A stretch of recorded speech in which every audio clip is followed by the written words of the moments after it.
ನಮಸ್ಕಾರ. ರಿವ್ಯೂ ಚಾನಲ್ಗೆ ಸ್ವಾಗತ. ನಾನು ಸೌಖ್ಯ ಗಾಂವ್ಕರ್. 24ರ ಲೋಕಸಭಾ ಚುನಾವಣೆಯ ಫಲಿತಾಂಶ ಏನಾಗತ್ತೆ?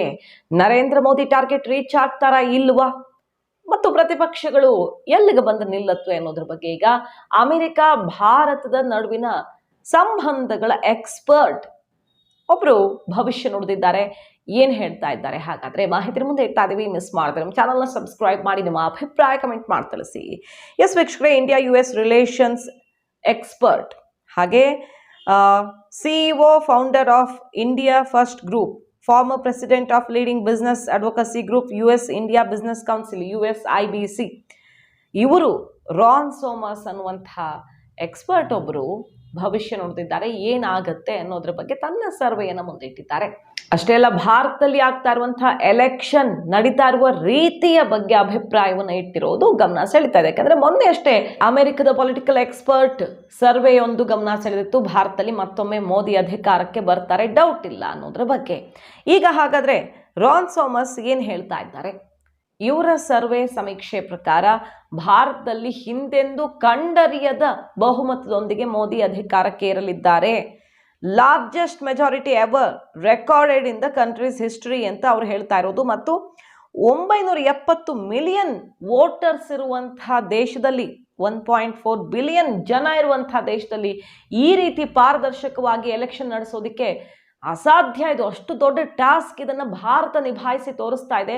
ಬೇರೆ ದೇಶಗಳಲ್ಲಿ ಇದನ್ನು ಮಾಡಿ ತೋರಿಸೋದು ಅಷ್ಟು ಸುಲಭದ ವಿಚಾರ ಅಲ್ಲ. ಕ್ಲೀನ್ ಆಗಿ, ಟ್ರಾನ್ಸ್ಪರೆಂಟ್ ಆಗಿ ಭಾರತದಲ್ಲಿ ಎಲೆಕ್ಷನ್ ನಡೀತಾ ಇದೆ ಅನ್ನೋದೇ ಕುತೂಹಲಕಾರಿ ವಿಚಾರ ಅಂತ ರಾನ್ ಸೋಮರ್ಸ್ ಭವಿಷ್ಯ ನುಡಿದಿದ್ದಾರೆ. ಭರ್ಜರಿ ಮೆಜಾರಿಟಿ ಬರುತ್ತೆ, ಮೋದಿ ಮತ್ತೊಮ್ಮೆ ಪ್ರಧಾನಿ ಆಗ್ತಾರೆ ಅಂತ. ಅಷ್ಟೇ ಅಲ್ಲ, 2047ರ ಹೊತ್ತಿಗೆ ಭಾರತ ಸಂಪೂರ್ಣವಾಗಿ ಅಭಿವೃದ್ಧಿ ಹೊಂದಿದ ಸೂಪರ್ ಪವರ್ ಆಗಿ ಬದಲಾಗಲಿದೆ. ಅದಕ್ಕೆ ಹಾಕ್ತಾ ಇರುವಂತಹ ಭದ್ರ ಅಡಿಪಾಯ ಇದು ಅಂತ ಬಣ್ಣಿಸ್ತಾ ಇದ್ದಾರೆ.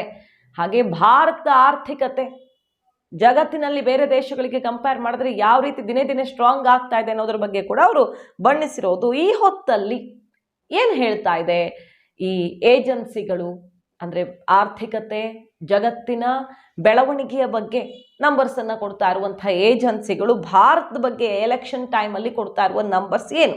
ಸೆಂಟ್ರಲ್ ಬ್ಯಾಂಕ್ ಏನ್ ಹೇಳ್ತಾ ಇದೆ, IMF ಏನ್ ಹೇಳ್ತಾ ಇದೆ, ಅದೆಲ್ಲವನ್ನ ನೋಡೋಣ. Organisation for economic cooperation and development OECD projection ಅನ್ನ ಇಟ್ಟಿದೆ. ಏನಾಗುತ್ತೆ 2024-25ರ ಅವಧಿಯಲ್ಲಿ ಅಂತ.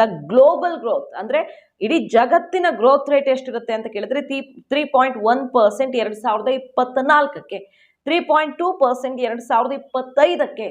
ಇಡೀ ಜಗತ್ತಿನ ಗ್ರೋತ್ ರೇಟ್ ಎಷ್ಟಿರುವಾಗ ಭಾರತ ಮಾತ್ರ ಅದ್ಭುತವಾಗಿ ಪರ್ಫಾರ್ಮೆನ್ಸ್ ಮಾಡುತ್ತೆ ಅಂತ ಪ್ರೊಜೆಕ್ಷನ್ ಕೊಟ್ಟಿರೋದು 6.6% ಅಂತ. ಮೇಜರ್ ಎಮರ್ಜಿಂಗ್ ಮಾರ್ಕೆಟ್ಸ್ ಪೈಕಿ ಫಾಸ್ಟೆಸ್ಟ್ ಗ್ರೋಯಿಂಗ್ ಅಂತ ಭಾರತವನ್ನು ಗುರುತಿಸಿರೋದು. ಚೀನಾ ಎಷ್ಟು? 4.9 4.9% ಅಂತ ಕೊಡ್ತಾ ಇದ್ದಾರೆ. ಬ್ರೆಜಿಲ್ 1.9% ಅಂತ ಕೊಡ್ತಾ ಇರೋದು. ಇನ್ನು US UK euro area growth ಎಷ್ಟು ಕೊಟ್ಟಿದ್ದಾರೆ? 2.6 0.4% 0.7% ರೆಸ್ಪೆಕ್ಟಿವ್ಲಿ. ಈ ರೀತಿ ಇದೆ.